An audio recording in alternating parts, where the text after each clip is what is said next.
নিশ্চিতভাৱে ৰাজদীপ এইবাৰ এডভান্টেজ আসাম 2.0 যিটো মেইন যিবোৰ এজেণ্ডা আছে সেই এজেণ্ডাৰ ভিতৰত আমাৰ যিটো ডিফেন্স কৰিডৰ সেই ডিফেন্স কৰিডৰ এটা বৰ গুৰুত্বপূৰ্ণ বিষয় আৰু এই ডিফেন্স কৰিডৰৰ ক্ষেত্ৰত আমি অসমৰ যথেষ্ট সম্ভাৱনীয়তা আছে আৰু এই মুহূৰ্তত আমাৰ অসম চৰকাৰৰ যি পদক্ষেপ সেই পদক্ষেপৰ অংশ হিচাপে আমি অসম চৰকাৰে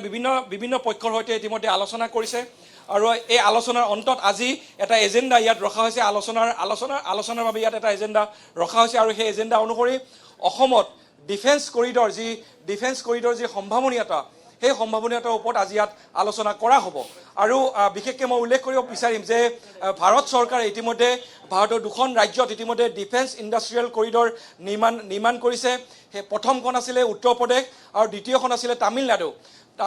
উত্তৰ প্ৰদেশ আৰু তামিলনাডুৰ পিছত আমাৰ অসমৰ মুখ্যমন্ত্ৰী ডক্টৰ হিমন্ত বিশ্ব শৰ্মাই ইতিমধ্যে কেন্দ্ৰীয় চৰকাৰক আহ্বান জনাইছে অনুৰোধ জনাইছে আৰু বিভিন্ন সময়ত অসম চৰকাৰে এই লৈ আলোচনা অনুষ্ঠিত হৈছে প্ৰতিৰক্ষা মন্ত্ৰালয়ৰ সৈতে যে অসমত এটা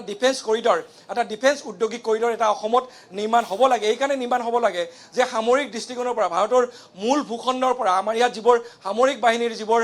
ডিফেন্স যিবোৰ এষ্টাব্লিছমেণ্ট আছে তাত বিভিন্ন ধৰণৰ যন্ত্ৰাংশ আছে আৰু সেইবোৰ মেৰামতিৰ বাবে বিভিন্ন সময়ত মূল ভূখণ্ডৰ পৰা সেইবোৰ তালৈ লৈ যাবলগীয়া হয় ডিফেন্স যন্ত্ৰপাতিবোৰ গতিকে এই ক্ষেত্ৰত বহুত সময়ৰ প্ৰয়োজন হয় বহুত খৰচৰ প্ৰয়োজন হয় আৰু ইয়াত অসমত যদি এটা ডিফেন্স ইণ্ডাষ্ট্ৰিয়েল কৰিডৰ দিয়ে তেতিয়াহ'লে কিন্তু সমগ্ৰ উত্তৰ পূৰ্বাঞ্চলত যিটো সামৰিক দৃষ্টিকোণৰ পৰা যথেষ্ট গুৰুত্ব আছে কাৰণ জম্মু কাশ্মীৰৰ পিছতেই সম্ভৱতঃ উত্তৰ পূৰ্বাঞ্চলত অধিক সেনাৰ মোতায়েন কৰা হৈছে বিভিন্ন সামৰিক দৃষ্টিকোণৰ ফালৰ পৰা গতিকে অসমত ডিফেন্স কৰিডৰৰ সম্ভাৱনীয়তাক লৈ ইতিমধ্যে অসম চৰকাৰে আগবাঢ়িছে আৰু সেই অংশস্বৰূপে আজি ইয়াত এই ডিফেন্স কৰিডৰক লৈ এটা বিশেষ আলোচনা আজি ইয়াতে অনুষ্ঠিত হ'ব গতিকে সামগ্ৰিকভাৱে আমি ক'ব পাৰোঁ যে আজি অসমৰ যি উদ্যোগিক উন্নয়ন আৰু ইতিমধ্যে মই উল্লেখ কৰিব বিচাৰিম যে অসম চৰকাৰে ইতিমধ্যে অসমৰ যি ডিফেন্স কৰিডৰ সেই ডিফেন্স কৰিডৰৰ বাবে ইতিমধ্যে তেওঁলোকে বিশেষ ধৰণৰ ব্যৱস্থা গ্ৰহণ কৰিছে আৰু এই সন্দৰ্ভত মই কথা পাতিবলৈ আমাৰ মন্ত্ৰী আছে মন্ত্ৰী বিমল বৰা ডাঙৰীয়া আছে এক মিনিট মই মন্ত্ৰী বিমল বৰাৰ সৈতে কথা পাতিম বিমল বৰা ডাঙৰীয়া আমাৰ অসমৰ ক্ষেত্ৰত আমি যি ডিফেন্স কৰিডৰৰ কথা আমি পাতি আছোঁ আমি এটা বিশেষ এতিয়া এটা ইতিবাচক বাৰ্তা পাম নেকি এই এডভান্টেজটোৰ জৰিয়তে ডিফেন্স কৰিডৰ বুলি ক'লে আমি কেনেধৰণে বুজোঁ প্ৰথমতে সেইটো আমি ক্লিয়াৰ হ'ব লাগিব কাৰণ ষ্ট্ৰেটেজিকেলি অসমৰ যি জিঅ'গ্ৰাফিকেল লোকেশ্যন এই লোকেশ্যনটো যথেষ্ট গুৰুত্বপূৰ্ণ আৰু সেইকাৰণে ডেফিনেটলি আমি ডিফেন্স যি আমাৰ ষ্ট্ৰেটেজি আছে সেই ষ্ট্ৰেটেজিক আমি বিভিন্ন ধৰণে এম্পাৱাৰ কৰাটোৱে হৈছে এই ডিফেন্স কৰিডৰ বুলি ক'লে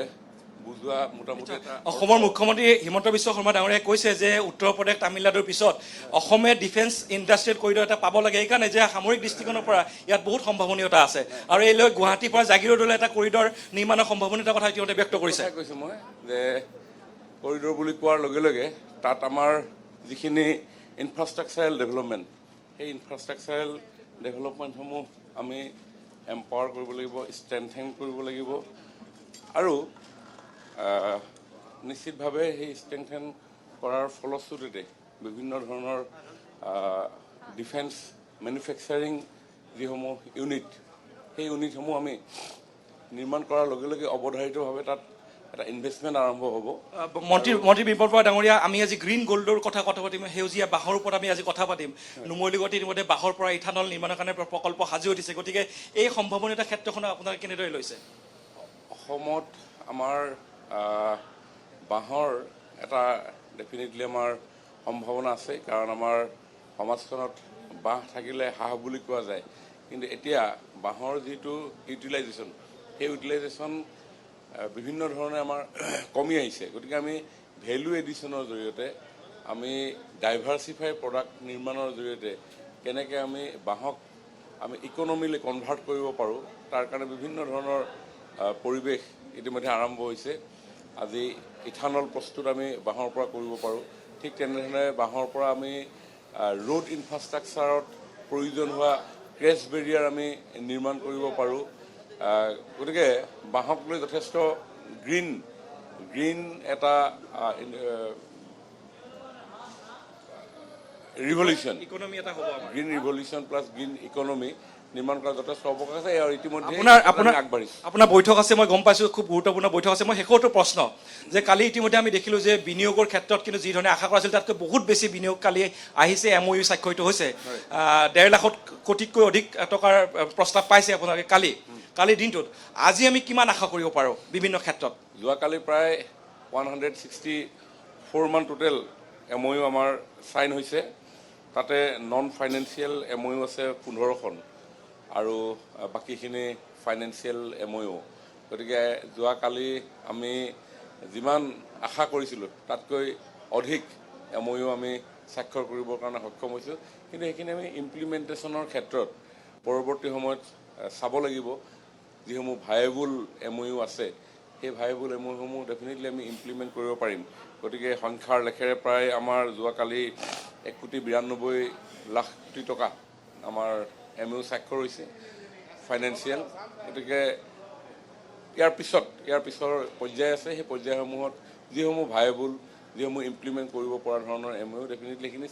চালে আমি আচল সংখ্যাটো পৰৱৰ্তী সময়ত গম পাম ধন্যবাদ বিমল বৰা ডাঙৰীয়া এয়া আছিলে আমাৰ উদ্যোগ মন্ত্ৰী বিমল বৰা ডাঙৰীয়া তেখেতে খুব ধুনীয়াকৈ তেখেতে কথা কৈছে যে 1,92,000 কোটি টকাৰ বিনিয়োগ পাইছে প্ৰথম দিনটোত এডভান্টেজ আছাম 2.0 জৰিয়তে গতিকে আজিৰ দিনটো খুব গুৰুত্বপূৰ্ণ অসমৰ উদ্যোগ ক্ষেত্ৰৰ বাবে আজি অসমে কিমান বিনিয়োগৰ প্ৰস্তাৱ লাভ কৰে সেয়া নিশ্চয়ভাৱে লক্ষণীয় ৰাজীৱ